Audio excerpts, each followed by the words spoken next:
This is a not so happy Danny Cohen here for another edition of your Stars content. That game last night against LA, that one hurt. The Stars deserved better. We had Perry and Cece both come back and haunt us. They both potted goals for the opposition. We outshot them 31 to 25. We outhit them 18 to 14, which we never outhit anybody. We uh, we only won 40% of the faceoffs. We were -5 in terms of the turnovers, which was good. That's the takeaways and giveaways combined.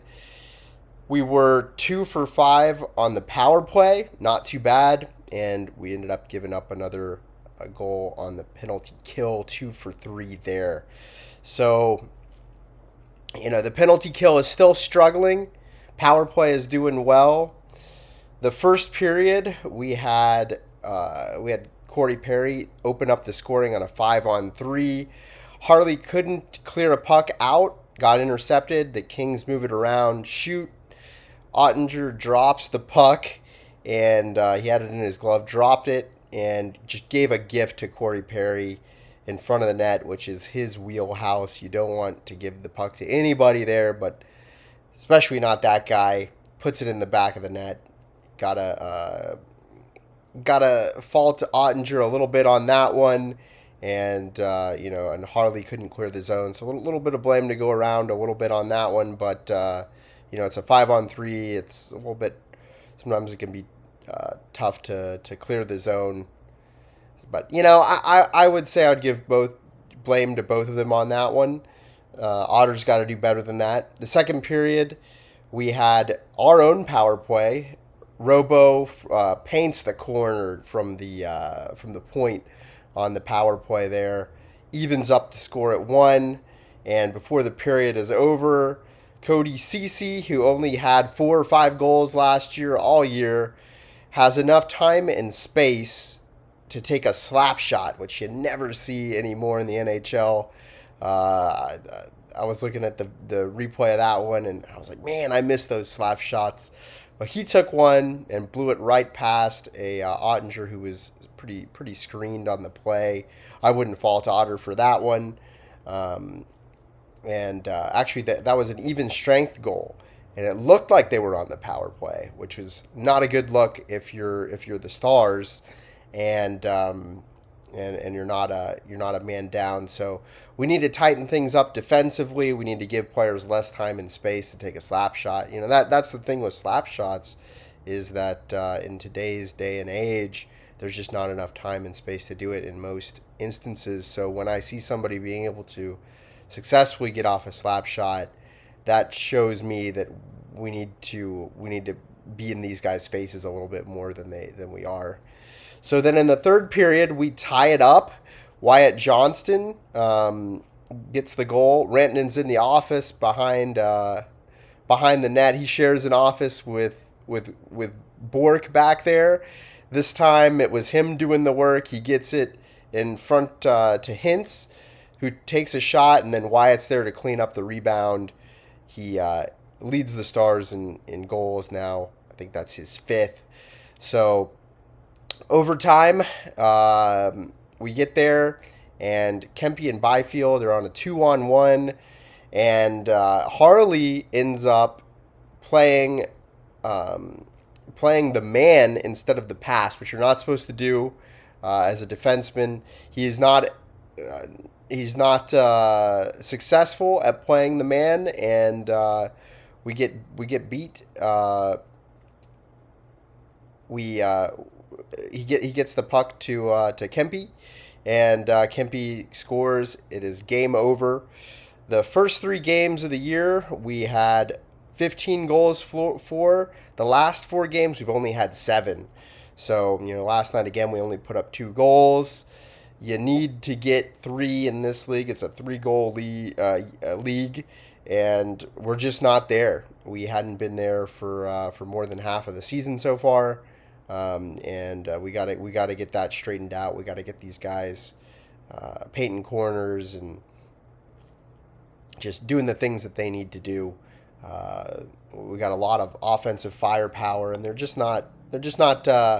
As a team, we got some guys like Wyatt and Miko that are doing really well, but we've got a lot of people that are just not. I also think Robertson's doing pretty well. Duchesne's been out. That doesn't help us very much. But we need some depth scoring too. We've got players like Bork who doesn't have a goal this year.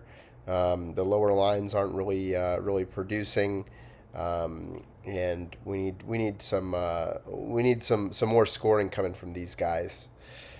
Ottinger's got a .894 through 7 games.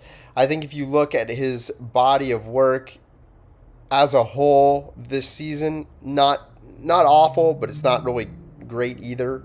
He definitely needs to be above 900 in terms of his save percentage. He's letting at least one bad goal in most nights so far. And we've got Miko and Wyatt who are leading the team with 8 points in 7 games.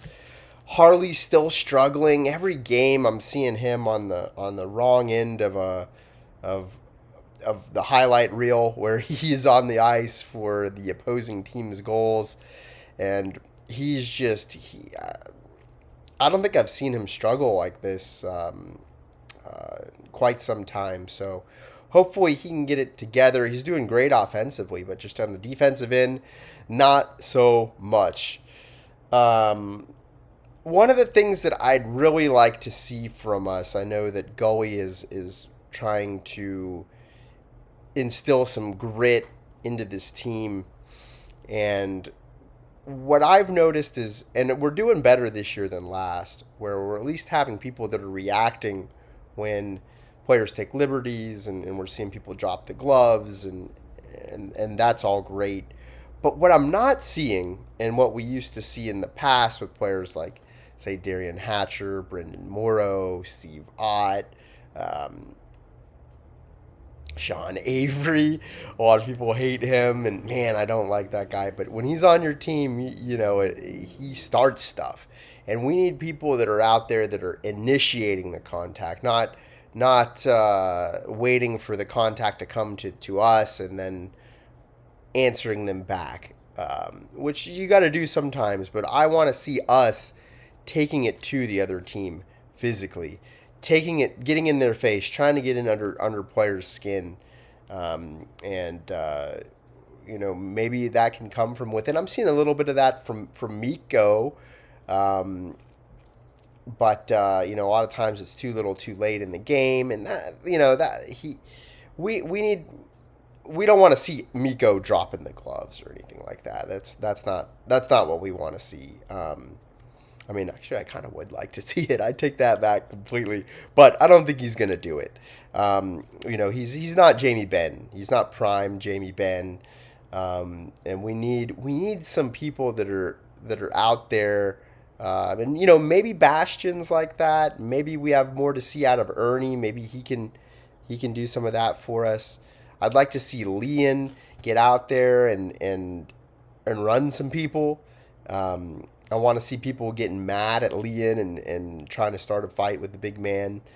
And I think a little bit of that will go a long way to get this team's head in the game and build that team.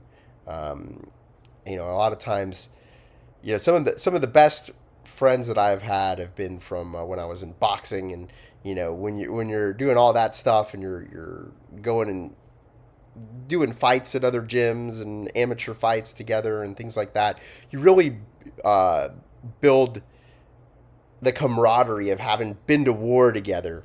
And we need to see, I think, this team get in just the I don't know if anybody watched in the preseason. Florida and Tampa Bay had 2 games where they had a combined 500 penalty minutes between them, and it was just like the puck didn't even matter. Tampa Bay called up 6 people from the minors to after the first game, and people that were disposable and that they could take suspensions, and it didn't matter, and they went at it. And I think something like that would be great for this team, something that would bring the team together and Afterwards they go to the bar, and it's just that. That's old school. Let's see a little old school out of this team. We need it. We need it now. We've got a gauntlet of games ahead of us, as we've talked in prior broadcasts here. Where next we've got Carolina, who's 6-1. We've got Nashville, who's 3-2. Divisional game there. Washington, who's always in the playoffs or in the playoffs last year. Tampa Bay, Florida, Edmonton. This is a killer's row that we are going down here, and if we don't get things going in the right direction and getting them in the right direction now, this team could be looking at a huge near record. We could be looking at the record losing streak for this team, which is 7 games. I don't want to be talking about that. I really don't. So hopefully we get things going, and I'm going to call that a wrap here. This is Danny Cohen. If you want me to talk about any particular subjects here or have any questions for me, I can be reached at thefoilhockey@gmail.com. That's THEFOIL hockey@gmail.com.